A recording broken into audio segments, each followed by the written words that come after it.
The dysfunctional Suzuki family lives in a suburban apartment complex. The wife Mitsu is talking to her father Sasaki, who has sent the family a box of fresh vegetables and fish. He wishes they would visit him more often. When Mitsu tries to make her daughter Yui talk to her grandfather, she refuses to do so and complains about the fish smell. After the call, Mitsu tries to prepare the fish but she finds it too disgusting. Her husband Yoshiyuki doesn't want to touch it either, so the fish ends up in the freezer. When they see a bug on the vegetables, they freak out so much that they don't even notice that it's actually Yui's fake eyelashes. Yoshiyuki ignores everything and keeps asking for food while Yui only has eyes for her phone, so it's up to Mitsu to throw the bug away. Eventually the son Kenji arrives but doesn't greet anyone. He never takes off his headphones, and when Mitsu asks him if he wants dinner, he just shows her the fast food he bought and goes to his room without saying a single word. In their rooms, the siblings only spend time on their screens. Mitsu is worried about the smartphone bills and asks Yoshiyuki to talk to his kids about it, but he only pays attention to the TV. The next morning, Yoshiyuki oversleeps because his alarm clock hasn't rung. He checks it to discover that the hands are stuck at 3. Mitsu informs him there's a blackout while throwing away the fish. Soon Yui wakes up too and freaks out because her phone is out of battery. Mitsu wants to make breakfast but can't because the rice cooker and the electromagnetic stove aren't working. She manages to turn on a gas burner, however the family refuses to wait and leaves without eating. Unfortunately the elevator isn't working either, so all the residents have to go down several flights of stairs. At the station, the trains aren't working either and nobody knows when they'll resume, so Yoshiyuki has to walk to the office. Meanwhile Kenji is going to class on his bicycle and notices that his phone has quickly run out of battery. In fact, the only thing moving on the streets is bicycles because cars have stopped working as well. A taxi driver tries to restart his engine with some water to no avail. Outside her building, Mitsu talks to the neighbors and they confirm nobody has power. The ladies decide to go shopping for candles and Mitsu wants to come along, only to realize she left her wallet in the apartment. When Yoshiyuki arrives at his company, everyone is outside because the doors have electric locks that won't open. 2 men decide to break the glass so everyone can come in. Employees have to take the stairs to their offices, but they realize they can't work because there are no lights and no computers. At school, Yui discovers all her classmates are arriving late and nobody has a working phone. Some teachers can't even come to work, so many classes are sent to the study hall. At college, Kenji is going through the same situation. At the grocery store, Mitsu discovers that the pre-made food shelves are already empty. People are buying things like candles and water in great quantities, so she does the same. The store employees announce that they can't take credit cards because of the blackout, so clients can only pay in cash. Everyone rushes to the nearest ATM, however these aren't working either. After a few hours of waiting and doing nothing, Yoshiyuki's boss sends everyone home early. Refusing to walk again, Yoshiyuki decides to buy a bicycle. Unfortunately prices have gone up to the extreme because everyone is desperate for one, so Yoshiyuki has no choice but to pay extra. When he arrives at his building, he finds an old lady resting on the stairs because climbing so many steps is too much for her. Later while the family has dinner by candlelight, Yoshiyuki insists on working with pen and paper. Anytime they use the toilet, they have to flush it by throwing water from the bathtub. There's no water in the kitchen sink so Mitsu can't do the dishes. Meanwhile Yui tries to read a magazine by candlelight and comes so close to the flame that she burns her hair. Tired of doing nothing in their rooms, the siblings come out and Mitsu invites the whole family to the balcony. Since there isn't a single city light, there's a wonderful view of the stars. 2 days later, power still hasn't come back. Mitsu is washing clothes by hand using water from the tub. At school, Yui only finds a handful of students, so she decides to leave. At the office, the boss announces that the company will be closed until power is restored. Then Yoshiyuki watches his boss leave with his family for the mountains, hoping to find water and food there. When he turns around, he discovers a guy trying to steal his bicycle and quickly scares him away. In the meantime, Kenji rides his bicycle to the next town, only to discover that power is down here too. He's looking for the girl he likes, but when he sees her come out, he panics and hides. His bicycle falls and hurts his foot while he watches the girl leave town with her family. At the water treatment plant, Mitsu and other neighbors wait for hours to fill their bottles. However, the employees inform them that they've shut down the building because the pumps aren't working. There's water underground, but since it's not treated it can be dangerous to drink it, so they refuse to gather it by hand. The crowd protests at the lack of help. At the bank, Yoshiyuki hears bankers explain that ATMs and debit cards aren't working, so the only way to get cash is by presenting an ID and the bank passbook. Each person is only allowed to withdraw the equivalent of $600. People freak out and start pushing each other as they try to get in first. They cause Yoshiyuki to drop all his paperwork and when he tries to pick it up, they end up hurting him. He has to escape to take care of his bleeding nose. On the 7th day of the blackout, grocery stores are empty and schools are closed. Some people have traveled to neighboring towns in search of food and water only to find the same situation. More and more citizens are leaving Tokyo by the hour, hoping to find a solution in the countryside. After a pointless meeting with their neighbors, Yoshiyuki and Mitsu check on an old lady in their building whom they haven't seen in a while. It turns out she's died and her family has come to retrieve the body. After this shock, the couple decides it's time to leave the city too, so they inform the kids that they'll travel to stay with their grandfather. When Yui protests because she finds little villages boring, Mitsu points out that she used to like playing on the village's beach when she was a child, but Yui doesn't remember this. Afterward the family starts packing and a frustrated Kenji throws away the picture of the girl he likes. Everyone puts any cash they can find on the table and Mitsu reveals she's got a decent amount of money she's been saving for emergencies. On their way out, the family hears the barking of an abandoned dog, but they ignore it. The siblings have bicycles, but Mitsu has to share with Yoshiyuki. They start making their way to the airport and notice lots of residents leaving on foot. There are also many people selling food and water, but Yoshiyuki refuses to pay for their crazy prices. Unfortunately, the further they go, the higher the prices are. Eventually they stop at a store and Mitsu manages to negotiate with the clerk to get a good price for a big order. This is a good moment for them to rest and eat something. The siblings watch a man getting an impressive number of fish from the river, yet they find it disgusting. When they try to go to the public bathroom, the smell is unbearable because the toilets haven't been flushed for days. They have no choice but to do it behind the bushes. When the family finally makes it to the airport, there's a desperate crowd gathering outside.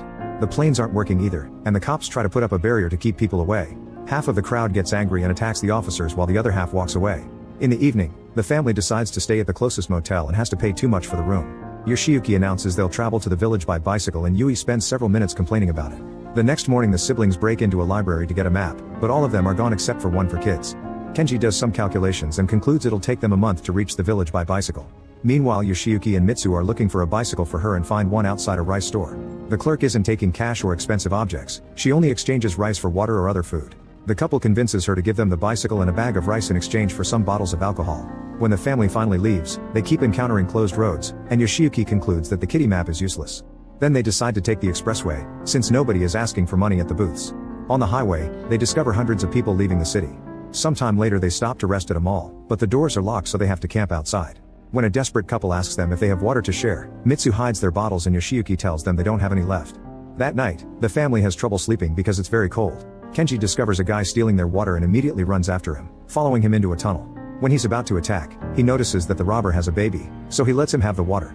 The next day the family gets ready to cross that tunnel and finds a group of blind ladies at the entrance. They offer to guide people if they're paid properly. Since the tunnel is a simple straight road, the family ignores them and moves ahead. However, the darkness soon gets them in trouble. They keep bumping into abandoned cars and stepping on nasty stuff like a dead raccoon. They end up going back and paying a blind lady, who easily guides them through the tunnel until they reach the exit. On the 16th day of the blackout, the family rests near the river and takes the chance to wash some clothes. They're almost out of matches and there's no water left. Yoshiyuki decides to drink from the river, ignoring his family's warnings. In the afternoon, a heavy rainstorm hits the area, so the family is forced to take shelter under a bridge. While they watch their bicycles and things being blown by the wind, Yoshiyuki suddenly runs to the middle of the field. It turns out he has diarrhea because of the river water he drank. When the storm is finally over, the family starts picking up their things, which have spread all over the place. Mitsu's glasses are cracked, the rice is dirty on the ground, and a bicycle tire has been destroyed. Yoshiyuki is still feeling sick, so the family rushes to the nearest town. While the parents rest, the siblings break into a supermarket. Unfortunately, there's no food, matches, or tires left. The only things they grab are a flare, cat food, and battery liquid, which is purified water and therefore edible. When they return to camp, Yui tries the cat food and spits it because it's disgusting. Kenji has no choice but to use his silicone phone case to fix his bicycle tire. As days continue to pass, the family gets used to dealing with the rain and eating cat food. The next time they stop to rest they meet the Saito family, who seem to be doing just fine. They often went riding through the mountains and camped out a lot, so they know many survival techniques. There's water seeping through rocks with moss, and air drying food to make it last longer. They also point out which weeds are edible and even recommend eating cicadas. One of the boys has an old mechanical camera that still works, so he takes a picture of them. Yui gives him an address so he can send a copy later. Afterward the families decide to continue their journey together. Mitsu and the kids get along with the Saitos and are very grateful for their advice, but Yoshiyuki is green with envy and rides very fast as if trying to show off. When they stop at a bridge to rest, they see a group of soldiers walking by. A man explains that they come from a nuclear power plant, which wasn't working either. Now they're going to the next prefecture to check on a different plant. Then the families decide to part ways because the Suzukis are going to Osaka to check if the rumors of power working there are true. On day 43, the family discovers that Osaka doesn't have power either. Yui freaks out since they don't have food or water, and an argument ensues. It ends with the family agreeing that Yoshiyuki isn't a responsible caretaker. While looking around the city, they're shocked to find lots of people eating fish outside. The family works together to surround it, and after lots of struggle, Yoshiyuki manages to kill the pig as they roll down the hill. Neither he nor Mitsu wants to cut it open though, so Kenji is in charge of the knife. Before he can move, he's stopped by Farmer Tanaka, who slashes the pig's neck without hesitation.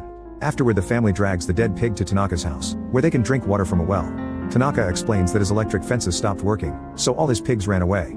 If the family helps him catch them all again, he'll share his food. The group agrees and Tanaka gives them a very nice breakfast that includes smoked pork. It's so delicious that it makes Yui cry.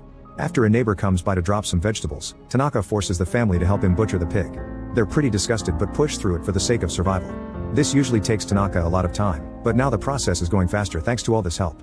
The meat is cut into pieces and salted for conservation. When it's time for a bath, they have to fill the tub with buckets from the well and start a fire with wood to heat the water. That night, Tanaka lends them pajamas that he bought for when his son's family visits. Those relatives are living in the USA now and he doesn't have a way to contact them. Yoshiyuki and Mitsu realize how lucky they are to still have their kids with them and fall asleep holding hands. For the next few days, the family spends all their time with chores and learns a lot about farm life. They chase after all the pigs and actually have lots of fun bringing them back to the farm. Yui learns how to sew from Mitsu, who is in charge of washing clothes. Yoshiyuki chops wood and Kenji has better tools to fix his bicycle. Tanaka asks the family to live with him, since they're very helpful and he hates being alone. However, the Suzukis would rather be with their grandfather. As thanks, Tanaka gives them enough smoked pork for the rest of their trip. A few days later, the family makes it to the river and is devastated to discover that there's no bridge. Yoshiyuki finds an oar, some rope, and wood by the shore, so they work together to build a raft. First the guys take the women and their things to the other side, then they go back to get their bicycles. Suddenly it starts raining, so they need to hurry. Yoshiyuki and Kenji move as fast as possible, but unfortunately the raft breaks under the weight of the bicycles. Kenji gives up and quickly swims to reunite with the others, but the stubborn Yoshiyuki keeps clinging to the wood and eventually the bicycles push him underwater. His family screams in despair as they see the current drag him away. After the rain stops, Kenji goes looking for his father but only finds his toupee. Everyone immediately breaks down in grief. On day 94, the group is following the train tracks. Mitsu is too depressed to keep walking so Kenji has to pull her to make her move. When they grab some pork from their bags to eat, a dog approaches them and whines to beg for food. Yui wants to feed the poor thing, but Kenji scolds her. The dog steals the pork from Yui's hand anyway and runs away. Soon more dogs show up and a Doberman jumps to grab Mitsu's bag with its mouth. She tries to take it back but the struggle causes her to fall and roll down the hill. The kids immediately rush to help her and discover she's broken her ankle. They help her walk after seeing the dogs eat everything in her bag. When they try to leave, they walk very slowly because of Mitsu's condition. The dogs quickly come back for more, so the family holds each other and waits for the worst. At that moment a steam train appears on the tracks, so the dogs run away. The train stops right in front of the family, who immediately come aboard for the rest of their journey. There are plenty of water bottles to share and lots of people from Tokyo who are also moving to the countryside. A doctor bandages Mitsu's ankle and asks about their father, causing the kids to cry. Meanwhile on the river shore, Yoshiyuki wakes up and starts walking. However, he's too weak to go far and ends up collapsing against a tractor. Suddenly he sees the train pass by but he doesn't have the energy to scream.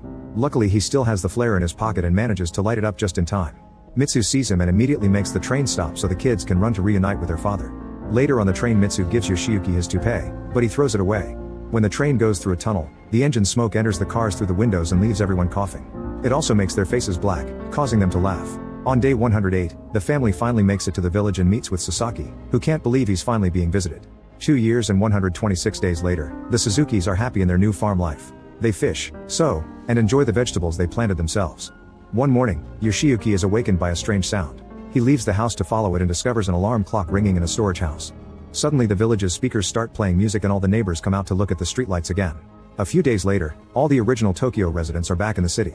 On TV, experts have many theories about the cause of the blackout, a solar flare, a comet that came too close to Earth, and even cyber terrorism. The Suzukis now spend more time with each other and aren't afraid of chores. They install an old-style landline telephone at home and Yoshiyuki keeps using a bicycle to go to work.